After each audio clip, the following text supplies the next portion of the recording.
Hi guys, welcome back to our channel today. Today we'll be talking about a few tips when traveling to China for business. And guys, all the tips that I will be giving you are tips based on my personal experience, okay? I came here myself, so this is based on my experience. And I am giving you all these tips so that you can be even more prepared than I was and ensure that you get the right information that you need before you come here. And also guys, I think that most of what I'll be talking about will be a two-part video because I don't want you guys to get bored. So let's get straight into it. So the first things first, when you are coming here, number one, you have to ensure that you have a tour guide. Guys, that is very important because if you're coming here alone, remember that if you're traveling for the first time, you're coming here alone. Remember that you don't know the markets yourself. You're not aware of where you should go to like source your suppliers and all of that. So the first thing you need to do some research and ensure that you find yourself a legit tour guide that lives in China and knows the market, somebody that can take you around. And the reason I say this is because them have a saying where them say, work smarter and not harder.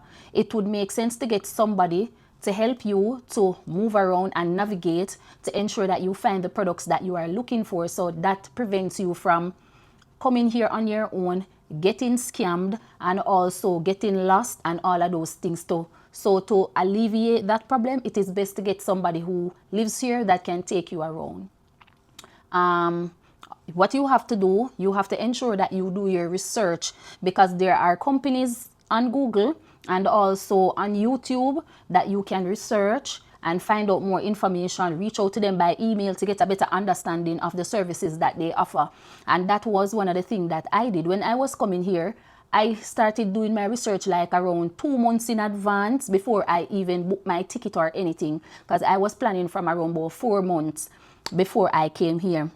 And how I found my tour guide, I found him through YouTube because I was looking at tips for business trips to China because I wanted to ensure that I get some valuable information before I even decided to come here.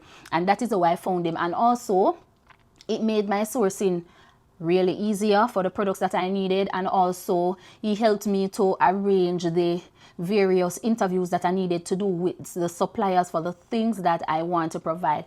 And also a part of my business as well is also involves sourcing as well. So I had to ensure that I come here, I meet with certain suppliers, ask them certain questions, interview them to ensure that I can verify them and to ensure that they met my criterias of what I wanted and who I wanted to work with, because I had a certain criteria. So having a tour guide will help you guys, and also it will make your trip quicker, easier, faster.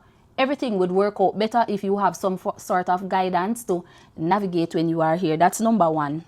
And then number two, ensure that you have a separate budget for traveling and hotel, because when you're here sourcing, sometimes you might not find what you want in one market and you need to go to another market. And also what I noticed, the markets are very far from each other.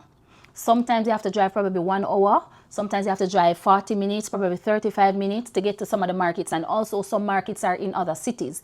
And you have to ensure that you travel with a budget for traveling by itself so that it can cover at least probably, what if you have to buy a ticket to go to another city? What if the market that you're trying to go to is 2 hours away or things like that? That budget can cover that. So I would suggest that you travel with at least probably 1,500 US to 2,000 US to cover the traveling expense.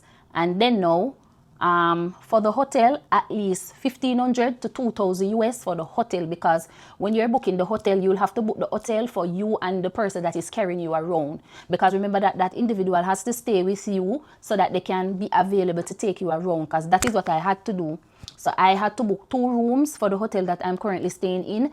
1 room for me and 1 room for my tour guide. So when I wake up in the morning and I'm ready to go on the road, he is readily available to take me wherever I want to go. And I had him for my personal self. So getting a personal tour guide is important.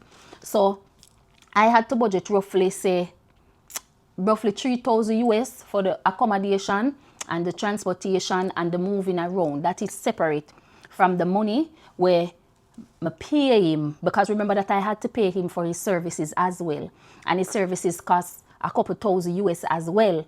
So you have to ensure that coming here is an investment for you and for your business, and this must be a trip that you are serious about. Plus, if you don't want to come here, we still can provide you with sourcing services as well, to source for companies on your behalf if you don't want to come here. But if you want to meet your suppliers in person, this is what you would have to do. So you would have to set this separate money aside. Roughly 6,000 US would have to be set aside to pay a tour guide, hotel, transportation, and all of that will be covered in that $6,000, and also food, because food is relatively cheap, so that wouldn't be a problem. So you have to ensure that you walk with enough money so that when you're here, you can move around and do whatever you want to do, and you won't have to be worrying about not having enough money to move around and do what you need to do. The next thing now, I would recommend for you guys to at least travel with some food items, because it's very difficult to find Western food here. That has been a challenge for me, and I think that that was one of the reasons why I was sick, like within the first 2 weeks, because I couldn't eat the Chinese food, because remember that I'm not accustomed to it, and also I couldn't really find any Western restaurants nearby. So I would suggest that if you're staying somewhere, ensure that wherever you're staying, you have easy access to Western food, and do some research and find certain types of restaurants that you know you can eat at.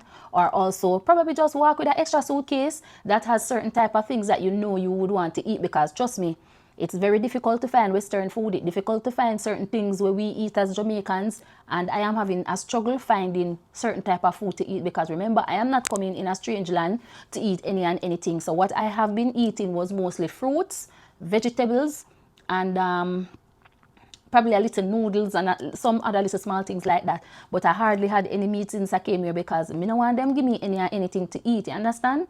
And I ate at like around 2 African restaurants. So that was what I did.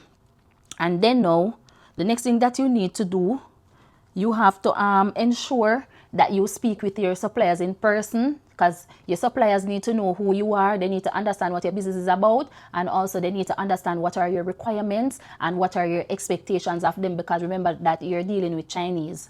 So you have to ensure that they know who you are, know what you're about, know what your business stands for, and have a certain criteria that you want them to meet. Because remember, you know, you're talking about your credibility here, your business, the quality of your products and your customers, and you want to maintain a certain standard. So meeting your supplier in person is very important. And guys, I'm going to continue again in part 2. So stay tuned for part 2.